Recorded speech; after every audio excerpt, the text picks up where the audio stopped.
Good morning students. आज हम लोग संज्ञा विकार के अंतर्गत कारक का अध्ययन करेंगे। आइए अब हम लोग शुरू करते हैं कारक। तो सबसे पहले हम लोग जानते हैं कारक होता क्या है। यार बच्चों, आप लोगों ने इसके पहले भी पढ़ा होगा। आज मैं एक बार पुनः इसको बताने जा रहा हूं कि कारक क्या है। तो कारक क्या है?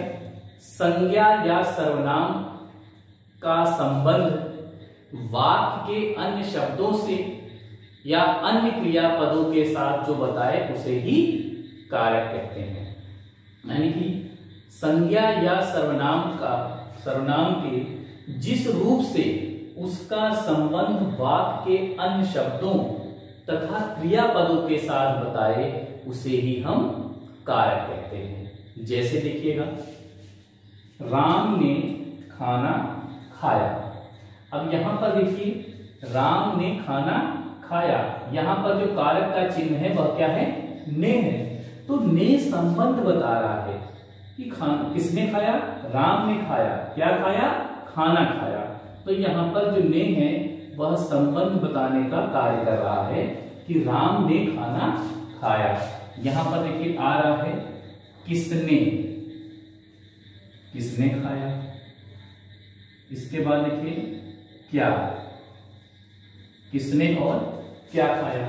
तो ये संबंध बता रहा है। तो संबंध बचाने वाले जो चिन्ह है, यहाँ जो परसर्ग है, इसे ही आप कारक कहते हैं। और यह जो ने है यह क्या है? कारक चिन्ह होता है। अब राम देखिए क्या है? करता है। करता यानी राम संज्ञा या सर्वनाम में से कोई होगा। तो राम क्या है? संज्ञा है। ठीक। तो राम का संबंध बता रहा है वाक्य के अन्य शब्दों के साथ या क्रिया के पदों के साथ। तो राम ने खाना खाया। खाना किसने खाया? राम ने खाया। यहाँ पर संबंध बताया। और जो ये नए चिन्ह है यही क्या है? कारक चिन्ह या कारक का परसर्ग है। दूसरा देखिए, माताजी भिखारी को भोजन दे रहे हैं। यहां पर देखिए भिखारी को भोजन दे रही है। तो माताजी कौन दे रही है? माताजी दे रही है भिखारी को। यहां पर देखिए भिखारी को दे रही, किसे दे रही है? तो को जो चिन्ह आया है वह क्या है? कारक का चिन्ह है। किसे दे रही है? भिखारी को दे रही। कौन दे रहा है? माताजी दे रही। किसने? किसको? क्या दिया? देखिए भोजन, यहाँ पे देखिए भोजन दिया गया। किसने दिया? किसको दिया? क्या दिया? यह सभी क्या है? वाक्य के अन्य शब्दों के साथ संबंध बता रहे हैं। किसका? संज्ञा या सर्वनाम का। इसी प्रकार से मीना क्या है? बैठी है, बस में बैठी है। तो में जो है यह कारक चिन्ह है, जिसे कारक परसर्ग भी कहते हैं। तो मीना बस में बैठी है। तो मीना बैठी कहां? बस में बैठी है। तो यहां पे देखो दोनों का संबंध बता रहा है। में क्या की है? बैठी है। तो संज्ञा क्या हो गया? मीना। तो अन्य शब्दों के साथ संबंध बता रहा है। बस में बैठी है। क्या कर रही है? बस में बैठी है। कौन बैठा है? मीना बैठा है।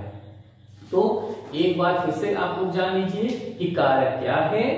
तो कारक जो है संज्ञा या सर्वनाम के जिस रूप से उसका संबंध वाक्य के अन्य शब्दों या क्रियापदों के साथ बताता है उसे ही हम कारक कहते हैं। ठीक। तो कर्ता का संबंध क्रिया के अन्य पदों के साथ जो बताए उसे ही कारक कहते हैं। आप लोग ये कह सकते हो क्योंकि कर्ता जो है क्रिया को करने वाला, यानी जो क्रिया कर रहा है, कोई भी काम अगर कर रहा है उसे करने वाला कोई भी होगा। और जो कार्य करता है उसे ही हम क्या कहते हैं? कर्ता, जिसे आप लोग अंग्रेजी में सब्जेक्ट बोलते हो। क्या बोलते हो? सब्जेक्ट बोलते हो। तो कर्ता का संबंध क्रिया के अन्य पदों के साथ जो बताए उसे ही कारक कहते हैं। आप इस तरह से भी परिभाषा बोल सकते हो या लिख सकते हो। क्योंकि कर्ता जो होता है वह संज्ञा या सर्वनाम में से ही कोई होगा, या तो संज्ञा होगा या कोई सर्वनाम होगा। तो कर्ता का संबंध क्रिया के अन्य पदों के साथ जो बताए उसे ही कारक कहते हैं। प्यारे बच्चों, कारक 8 प्रकार के होते हैं। कारक जो है 8 प्रकार के होते हैं। ये 8 प्रकार के कारक कौन कौन से हैं? आइए इसको जानते हैं। आइए अब हम लोग कारक कितने होते हैं, कारक का चिन्ह कैसे कौन कौन से हैं उसके बारे में जानते हैं। सबसे पहले हम बात करते हैं कर्ता कारक की।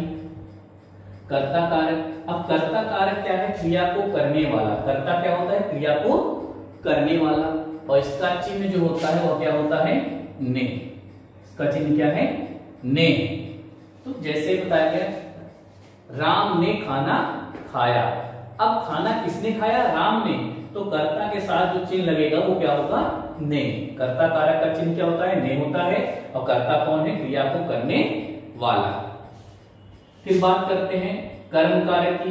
तो कर्म कारक क्या है, जिस पर क्रिया का प्रभाव हो, जिस पर क्रिया का प्रभाव हो। जैसे कहा गया राम घर को गया, तो कहा गया घर को गया, क्रिया का प्रभाव इस पे हो रहा है, घर पर हो रहा है, घर को गया, तो वहां पर क्या हो गया, कर्म कारक है। ठीक, जिस पर क्रिया का प्रभाव हो उसे कर्म कारक कहते हैं, और उसका चिन्ह होता है को। अगला देखिए करण है। करण कारक क्या होता है, क्रिया का साधन है। जैसे मैं मार्कर से लिख रहा हूं, किससे लिख रहा हूं, मार्कर से लिख रहा हूं, ये एक साधन हो गया। ठीक, तो क्रिया का साधन ही क्या कहलाएगा, करण कारक हो गया। और इसका चिन्ह क्या हो गया, से द्वारा। जैसे इसमें देखिए चिन्ह आ रहा है कि मैं मार्कर से लिख रहा हूं, किससे लिख रहा हूं, मार्कर से, तो से चिन्ह आया, या मार्कर के द्वारा लिख रहा हूं, तो से और द्वारा का चिन्ह किसमें आता है, करण कारक में। क्लियर। संप्रदान कारक। संप्रदान कारक क्या है, जिसके लिए क्रिया की जाए। जैसे माता जी ने अपने पुत्र के लिए चाय बनाई, जिसके लिए क्रिया की जाए, पुत्र के लिए। ठीक है, माता ने पुत्र के लिए भोजन बनाया, तो यहां पर जिसके लिए क्रिया की जाए उसे हम संप्रदान कारक कहते हैं। और इसका जो चिन्ह होता है यानी पर्सन जो होगा वो होता है के लिए। अपादान कारक। अपादान कारक क्रिया जिससे अलग होना बताया जाए या जिससे तुलना की जाती है, तुलना की दशा में या अलग होने की दशा में अपादान कारक चिन्ह होता है, अपादान कारक होता है। और यहां पर देखिए से है, लेकिन अलग होने पर ध्यान दीजिएगा कि करण कारक में भी से है और अपादान कारक में भी से है। यहां पर से क्या है, कोई साधन है, लेकिन यहां अलग होने की दशा में है। जैसे मैं कलम से लिखता हूं तब तो हो जाएगा करण कारक, लेकिन अगर बताया जाए कि वृक्ष से फल गिरता है तो अलग होने की दशा है, जहां पर अलग होने की दशा आएगी वहां पर अपादान कारक होता है। अपादान कारक कब होगा, अलग होने की दशा में या किसी से कोई भी तुलना की जाती है, चिन्ह होगा से अलग होने की दशा में। संबंध कारक, तो जिसमें कर्ता का संबंध दिखाया जाए, संज्ञा सर्वनाम का संबंध जो बताया जा रहा है। जैसे यह मेरा पेन है, यह मेरा पेन है, या यह राम का पेन है, यह उसका घर है। तो काकी के, रारी रे, नानी ने, ये सारे चिन्ह आते हैं। आपकी बुक में कुछ और भी दिए हैं, उसको आप लोग ध्यान से देखिएगा। तो काकी के, रारी रे, नानी ने, इनके चिन्ह होते हैं। अधिकरण कारक, तो क्रिया होने वाला स्थान और काल। जैसे वह घर में बैठा है, क्रिया कहाँ है, घर, तो वह वृक्ष पर बैठा है, कहां पर है, पर बैठा है, वह घर में बैठा है। तो यहाँ पे में और पर जो परसर्ग आएगा उसे अधिकरण कारक कहते हैं, क्रिया होने वाला स्थान या काल। संबोधन कारक, संबोधित संज्ञा होती है, इसका प्रयोग किसी को बुलाने में, संबोधन करने में होता है।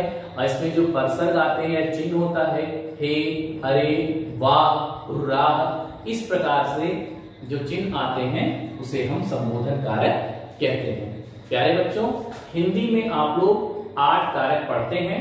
इन 8 कारक के जो नाम हैं, कर्ता, कर्म, करण, संप्रदान, अपादान, संबंध, अधिकरण और संबोधन, ये 5 कारक हैं, वो ये 8 कारक हैं जिन्हें आप लोग पढ़ना है, आपको पढ़ना है। प्यारे बच्चों, अब बात हम करते हैं कि जैसे कि इसका जो चिन्ह होता है, तो आप लोग को वाक्य दिया जाता है। वाक्य में दिया गया कि राम ने फल खाया। अब पूछा गया इस वाक्य में कौन सा कारक है, तो प्यारे बच्चों, आप लोग उस चिन्ह को देखिएगा तो आपको पता लग जाएगा। जैसे ने लिखा है, राम ने फल खाया, तो ने आ गया, यानी कर्ता कारक है।